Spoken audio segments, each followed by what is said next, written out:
Yap, silakan duduk, Bapak. Iya, Pak. Mau konsultasi apa, Pak?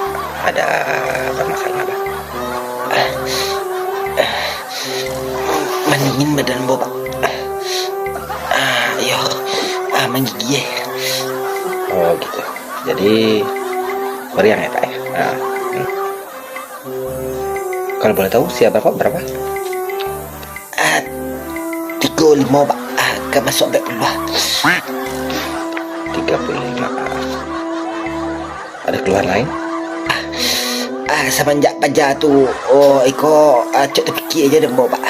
Jadi agak siko sakit, Pak. Di siko. Jadi mendingin ke badan Bo, Pak. Tolong mana Bo, Pak.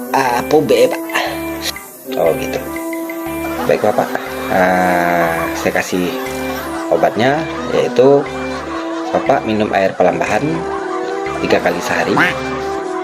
Air ke sungai setiap pagi ya Pak ya. 3 kali pagi.